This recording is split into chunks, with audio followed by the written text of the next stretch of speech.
Assalamualaikum teman-teman. Salam sejahtera buat kita semua.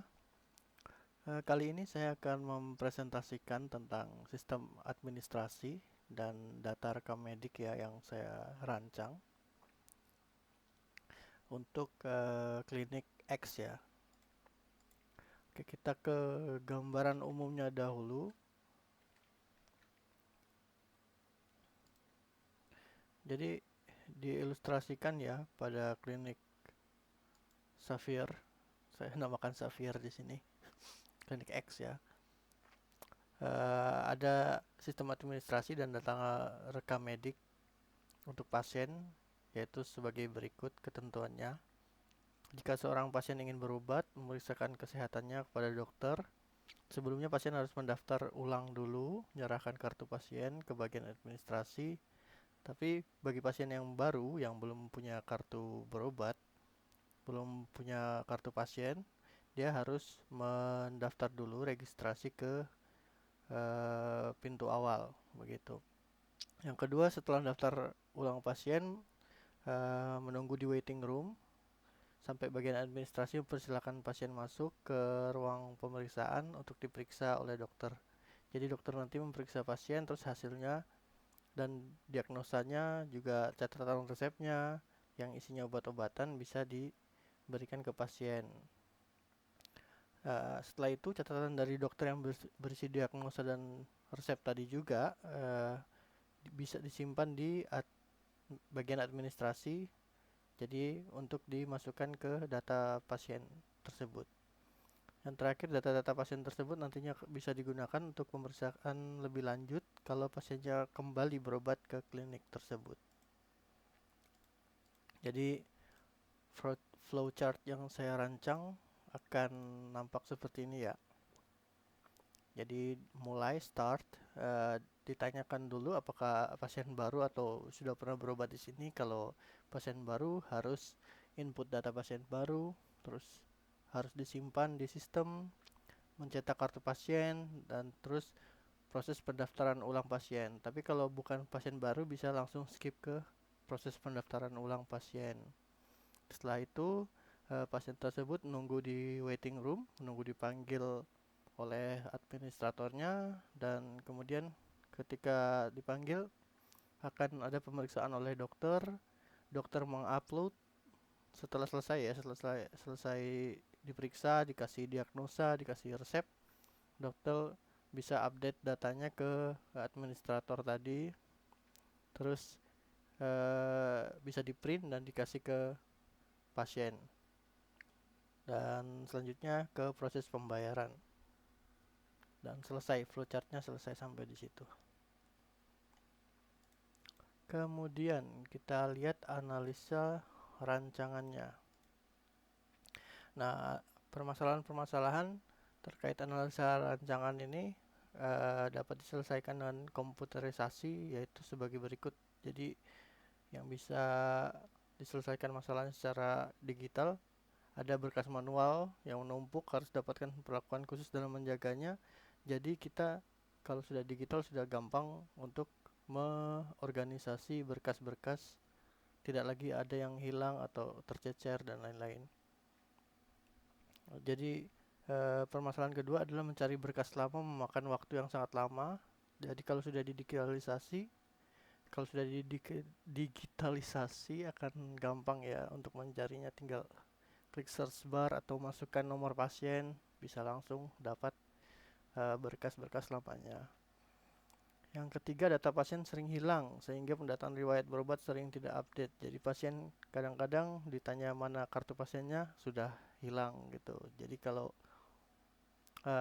emang sudah pasien lama, jadi gampang cari data-datanya walaupun kartu pasiennya hilang.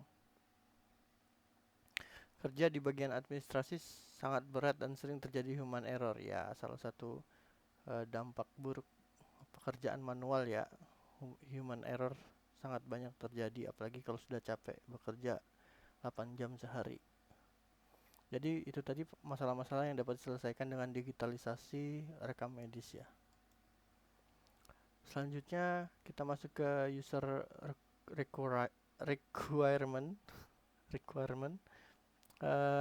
Jadi pasien nanti dapat lihat data pasiennya melalui admin, dapat cetak kartu pasien melalui admin. Untuk admin bisa ngelola user login, daftarkan pasien baru, ngelola data pasien, mengelola data riwayat rekam medis, mengelola pembayaran pasien, mencetak hasil diagnosa dan resep obat, dan memiliki peralatan komputer yang sesuai. Itu yang dibutuhkan oleh admin. Untuk dokter nanti bisa melihat data riwayat rekam medis pasien agar bisa melakukan diagnosa yang pas. Tahap selanjutnya ada requirement gathering ya. Jadi kebutuhan-kebutuhannya kita kumpulkan. Yang perlu dilakukan adalah menentukan akses role masing-masing stakeholder. Nanti si admin bisa apa, si dokter bisa apa di sistem tersebut harus ditentukan. Terus mewawancara stakeholder tentang daftar ekspektasi sistem yang akan dibuat. Jadi nanti Pak Dokter dan Ibu Admin kira-kira maunya sistemnya kayak gimana, ada fasilitas-fasilitas atau fitur-fitur apa gitu harus diketahui di awal. Terus mengumpulkan dokumen-dokumen terkait. Nah, klinik kan biasanya sudah jalan dan sudah punya data-data manual. Nah, data-data tersebut bisa jadi rujukan atau bisa jadi penunjang requirement ya untuk otomatisasi atau untuk digitalisasi. Yang terakhir menyusun use case diagram dan activity diagram. Ya, ini untuk mempermudah kita membangun sistemnya. Jadi use case diagram yang bisa digunakan sederhananya seperti ini ya. Jadi ada aktornya ada 3 di sini. Di sistem ini ada pasien, admin rumah sakit, dan dokter. Jadi baik admin rumah sakit dan dokter harus login dulu untuk masuk ke sistemnya. Untuk pasien tidak bisa melihat langsung tanpa melalui admin.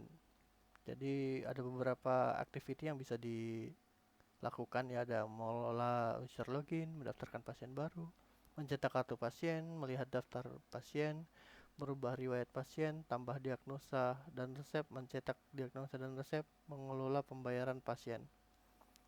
Jadi untuk admin rumah sakit semuanya bisa dilakukan ya. Tapi untuk dokter hanya bisa melihat data pasien. Seperti itu.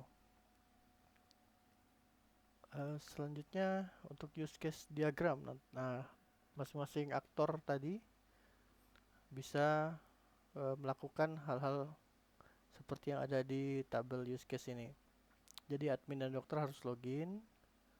Jadi validasi identitas pengguna sistem.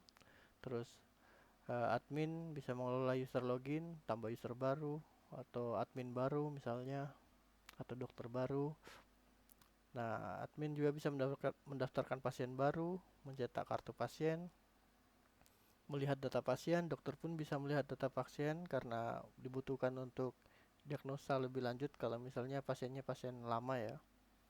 Merubah riwayat pasien, menambahkan hasil diagnosa dan resep dokter, mencetak, mengelola pembayaran pasien, itu semua dilakukan oleh admin.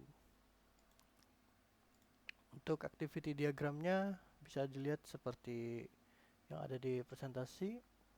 Untuk pasien di awal datang ke klinik, ya seperti tadi yang di diagram flowchartnya ya, ditanyakan oleh admin pasien baru atau bukan. Kalau pasien baru harus mendaftarkan pasien ke sistem, terus pasiennya mengambil kartu pasien, mendaftar ulang. Tapi kalau bukan pasien baru, bisa langsung mendaftar ulang, menunggu di ruang tunggu. Terus adminnya memanggil pasien untuk ke ruang dokter, masuk ke ruangan dokter, dokter memeriksa pasien, memberikan diagnosa dan resep, memberikan ke admin, input diagnosa dan resep ke sistem, menerima diagnosa dan resep dokter dari admin yang sudah cetak, terus selanjutnya memproses dan mencetak invoice pembayaran, pasien membayar invoice dan selesai. Sampai situ sistemnya. Jadi seperti itu ya, kurang lebihnya gambaran sistem administrasi dan data rekam medik yang saya rancang untuk Klinik X ini. Semoga dapat bermanfaat buat teman-teman. Saya akhiri. Assalamualaikum warahmatullahi wabarakatuh.